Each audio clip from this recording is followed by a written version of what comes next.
Voici maintenant Clément Viktorovitch avec nous comme tous les dimanches. Bonjour Clément. Bonjour. Docteur en sciences politiques, on lit entre les lignes d'un grand débat d'actualité avec vous tous les week-ends. Aujourd'hui, vous voulez revenir sur une actualité qui a fait débat cette semaine après la remise du rapport d'Oxfam sur les inégalités dans le monde. Et vous est venue cette question provocatrice, et si tout était la faute des milliardaires ? Oui, je sais que ça a l'air un poil caricatural, mais c'est effectivement la question que je me suis posée en lisant le dernier rapport de l'ONG Oxfam qui passe au crible l'évolution des inégalités dans le monde.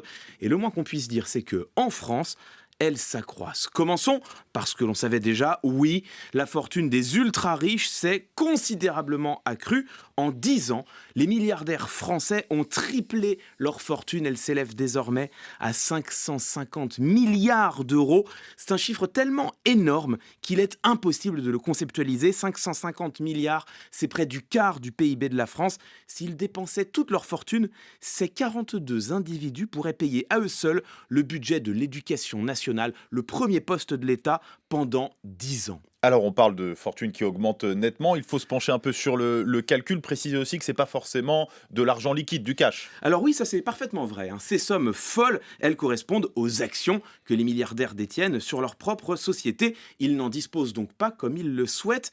Du moins pas totalement.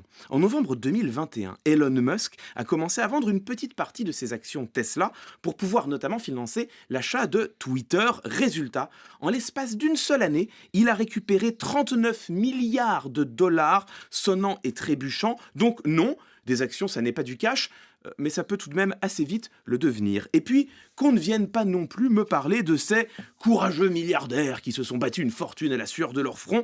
D'après un décompte du très sérieux Financial Times, en France, 8 milliardaires sur 10 ont en réalité hérité de leur fortune. Qu'ont-ils donc fait pour tant de bien ? Ils se sont donné la peine de naître et rien de plus. Des fortunes qui augmentent parce que les actions augmentent aussi, la valeur des entreprises augmente. D'où vient cet accroissement, est-ce qu'on le sait ?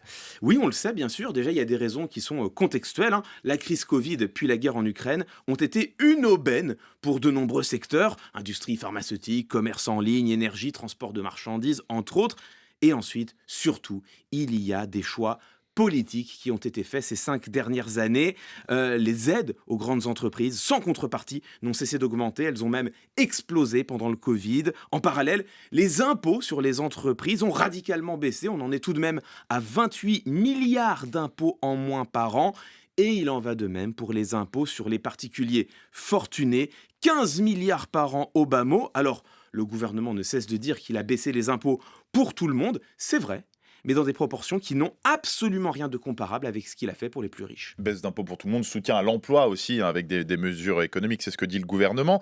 Qu'en est-il justement du reste des Français ? Eh bien, c'est tout le problème. Sous l'effet de l'inflation, le reste des Français se sont, eux, nettement appauvris. Rien que sur le premier semestre 2022, les ménages français ont perdu en moyenne 700 € de pouvoir d'achat. Et pour une raison simple, les entreprises, malgré toutes les aides qu'elles reçoivent, n'ont pas augmenté les salaires. Au sein de l'OCDE, chiffre officiel, la France est le pays où les revenus réels, c'est-à-dire les revenus corrigés de l'inflation, ont le plus baissé au second trimestre 2022. Les conséquences sont très concrètes. Il y a de plus en plus de Français qui ne peuvent pas faire 3 repas par jour, qui ne peuvent pas se chauffer, qui doivent renoncer à se soigner. Le rapporteur spécial de l'ONU sur les droits humains parle même, je cite, d'une hausse de la pauvreté en France inédite depuis de très nombreuses années. Alors voici plein de chiffres, plein de constats. Quelles conclusions faut-il en tirer selon vous ? Écoutez, la première chose, c'est qu'il va quand même falloir reparler un peu de cette réforme des retraites. Pour combler le déficit hypothétique du régime de retraite, le gouvernement a choisi de reculer l'âge de départ, ce qui pèse en premier lieu sur ceux qui ont commencé à travailler tôt et qui sont donc souvent les moins favorisés. L'argument utilisé semble être imparable. Si on ne fait pas ça, il va soit falloir augmenter les impôts des salariés et donc baisser leur pouvoir d'achat, soit augmenter les cotisations des entreprises et donc diminuer la compétitivité. Alors déjà, sur ces 2 points, on pourrait tout à fait argumenter qu'il existe en fait encore des marges de manœuvre. Mais surtout, là où cette équation est trompeuse, c'est qu'elle laisse de côté une 3e option, la taxation du capital, la mise à contribution des grandes et très grandes fortunes de France, celles-là même qui n'ont cessé d'enfler ces 10 dernières années, sans que l'on puisse démontrer le moindre effet positif pour l'économie.